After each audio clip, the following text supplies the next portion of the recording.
Saudara-saudariku terkasih, salve, salam sehat untuk kita semua. Kedatangan Yesus ke dunia bukanlah peristiwa dadakan, bukanlah hal dadakan. Misteri inkarnasi atau Allah menjadi manusia real seperti kita dan tinggal di antara kita bukanlah sebuah peristiwa dadakan, tapi merupakan sebuah peristiwa yang telah dipersiapkan oleh Allah jauh-jauh hari, jauh-jauh waktu sejak ribuan tahun. Allah sendirilah yang mempersiapkan kedatangannya, di mana Allah memilih dan mempersiapkan orang yang akan mempersiapkan jalan bagi kedatangannya. Salah satu orang yang dipilih dan dipersiapkan oleh Allah itu adalah Yohanes Pembaptis. Allah telah memilih dan mempersiapkan Yohanes sejak masih dalam kandungan ibunya Elisabet. Bahkan para nabi dan kitab Taurat bernubuat bahwa Yohanes adalah orang yang akan berseru-seru di padang gurun untuk mempersiapkan jalan bagi kedatangan Mesias. Saudara-saudari terkasih, walaupun Allah telah mengutus Yohanes untuk mempersiapkan jalan bagi kedatangannya, tapi tidak semua orang menerima kehadiran Yohanes dan pewartaannya tentang kerajaan surga. Ada yang menolak untuk mendengarkan dan tidak mau percaya pada pewartaan dan ajakan Yohanes. Ada yang menyerong dari kerajaan surga dan berusaha untuk menguasainya. Yesus mengumpamakan orang-orang itu seperti anak-anak yang duduk di pasar dan berseru kepada teman-temannya, "Kami meniup seruling bagimu, tetapi kamu tidak menari. Kami menyanyikan kidung duka, tetapi kamu tidak berkabung." Sifat kekanak-kanakan ini ditujukan kepada mereka yang tidak mau percaya kepada pewartaan Yohanes Pembaptis dan menolak kehadiran Yesus sendiri. Sebelum mempersiapkan jalan bagi Tuhan, Yohanes berpuasa, berpantang, dan bermati raga di padang gurun. Yohanes sadar bahwa ia harus semakin kecil dan Mesias harus semakin besar. Yohaneslah yang kemudian memperkenalkan Yesus kepada publik.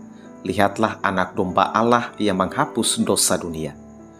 Tapi sayangnya, Yohanes yang tidak makan dan tidak minum itu, orang-orang menilainya sebagai orang gila, sebagai orang sinting, sebagai orang yang kerasukan setan. Tak hanya itu, Yesus datang makan dan minum, mereka menilai Yesus sebagai tukang rakus, sebagai tukang pelahap, sebagai tukang minum, sahabat pemungut cukai dan orang-orang berdosa. Mereka berpikir Yesus akan begitu mudah tertular dosa atau mudah jatuh dalam dosa. Padahal apa yang dilakukan oleh Yesus dan Yohanes itu bukan hal yang salah. Yesus tidak peduli dengan omongan. Yesus tidak peduli dengan guncingan dan penilaian orang. Yesus sangat tahu diri bahwa Dia adalah Putra Allah.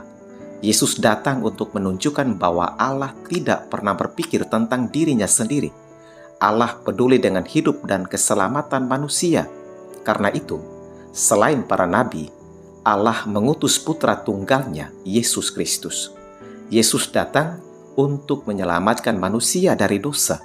Yesus datang untuk membayar semua hutang manusia, hutang yang tidak bisa dibayar oleh manusia, kecuali oleh anak manusia, yaitu Yesus Kristus sendiri. Yesus datang untuk menunjukkan bahwa Allah tidak pernah bosan menemui manusia dengan berbagai cara untuk menyelamatkan jiwa manusia dan menuntun manusia pada hidup yang benar. Yesus datang bukan untuk membuat manusia makin jatuh dalam dosa, dan bukan untuk membuat manusia semakin terlilit hutang yang makin besar. Yesus sebenarnya mau menunjukkan bahwa Dia bukan makhluk astral. Dia benar-benar manusia real, yang bisa berbicara seperti manusia, yang bisa berkomunikasi dengan bahasa manusia, yang bisa duduk berdebat dengan manusia, yang bisa makan dan minum seperti manusia, yang bisa bergaul dengan siapa saja, baik orang berdosa maupun orang suci. Yesus sama dengan manusia dalam segala hal, kecuali dalam hal dosa. Yesus sadar bahwa apa yang Dia lakukan tidak pernah keluar jalur, tidak pernah melenceng dari kehendak Bapanya. Apa yang Dia lakukan, itulah yang dikehendaki oleh Bapanya. Karena hikmat Allah dibenarkan oleh perbuatannya. Hikmat Allah akan nampak dari tindakan Yesus dan bukan dari omongan atau dari gunjingan atau dari penilaian orang. Tindakan Yesus dan warta Yohanes itulah wujud dari hikmat Allah. Saudara-saudari terkasih, seburuk apapun penilaian orang terhadap Yesus, Yesus tetaplah Putra Allah, Yesus tetaplah Mesias. Kemesiasan Yesus tidak luntur, tidak hilang hanya oleh karena penilaian orang, hanya oleh karena guncingan dan omongan orang. Kemesiasan Yesus tidak ditentukan oleh penilaian dan desas-desus orang. Sederhananya, adanya Yesus sebagai Putra Allah tidak bergantung pada apa kata orang.